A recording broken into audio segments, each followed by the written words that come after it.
Most delivery drivers worry about bad tips and cold pizza.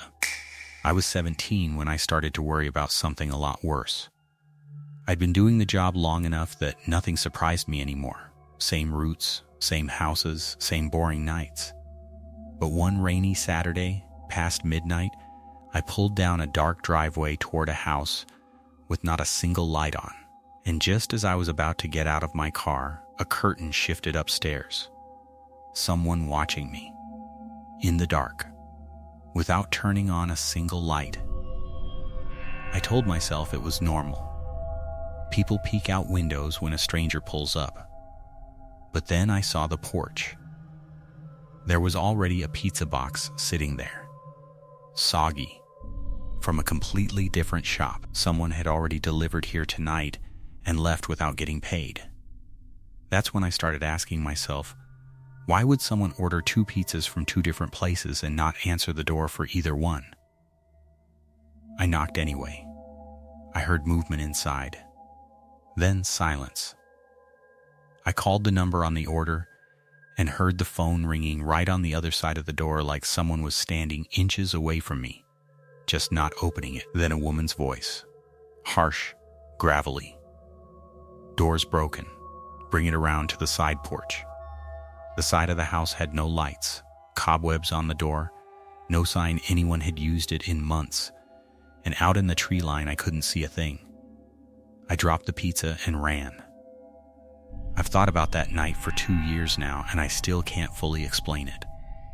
But my best theory, the first driver got there, saw something, and got out fast. So they had to call again, different shop, different driver. A 17-year-old this time. And whatever they had planned needed you on the side of the house, away from the road, where no one could see. I still work at the same shop. Nothing like that has ever happened again. I really hope it never does.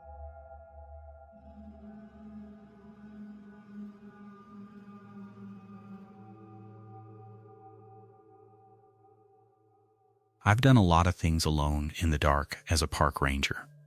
Midnight trail checks, solo search and rescues, storms that knocked out every light for miles. You get used to it after a while. The forest stops feeling threatening and just starts feeling like work. But there was one night I ran harder than I ever have in my life.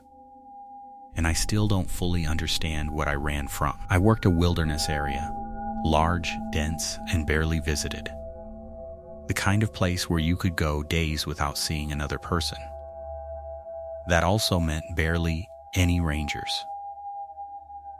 On the graveyard shifts, it was often just 2 or 3 of us covering the whole thing. That evening, I'd spent hours cleaning up a remote campground. Nobody out there. Just me, the trees, and the quiet. I hiked back to my ATV in the dark, rode down to the lodge, brewed a coffee, and started writing up my notes. Normal night.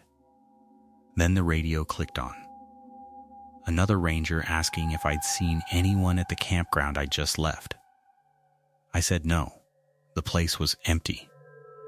He told me a distress signal had just come in.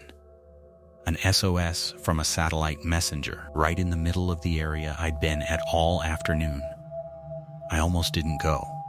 The storm was getting bad. But someone could be hurt out there, so I grabbed my gear and headed back out alone. The trail felt different at night in the rain. I'd walked it hours earlier without a second thought. Now every sound felt like it meant something. I told myself I was just tired. Then I saw him standing in the middle of the trail. No rain gear, no pack, no headlamp. Just a man, soaking wet, staring at me. He said something about being lost, his voice completely flat. No fear, no relief, nothing you'd expect from someone who just sent an emergency signal in the middle of a storm.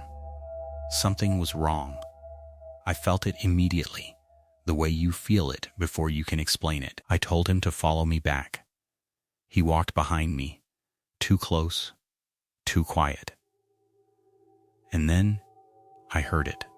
Movement off the trail. In the trees, like something pacing us.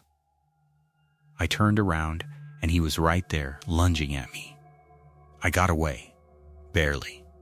Slipped, fell, scrambled down parts of the trail I normally wouldn't run on in daylight. Radioed the other ranger that I thought it was a setup. Made it back to the lodge and locked myself in.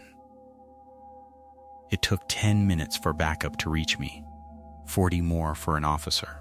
By morning, when they finally searched, they found the satellite messenger exactly where I'd last seen him. But the man was gone. Here's the part that still keeps me up at night. He had nothing on him. No gear, no food, no pack. Just that one device, a satellite messenger that costs hundreds of dollars. Where did he get it? Who gave it to him? And why? No answers ever came, no sightings after that. The whole thing was quietly filed away like it never happened. I stayed at that job for almost a year afterward, but I was never really the same out there. Every solo night shift, every dark trail, I kept thinking about his eyes. Empty, like he wasn't fully there. But locked onto me. I left eventually. I told myself it was time for something new. That wasn't really why.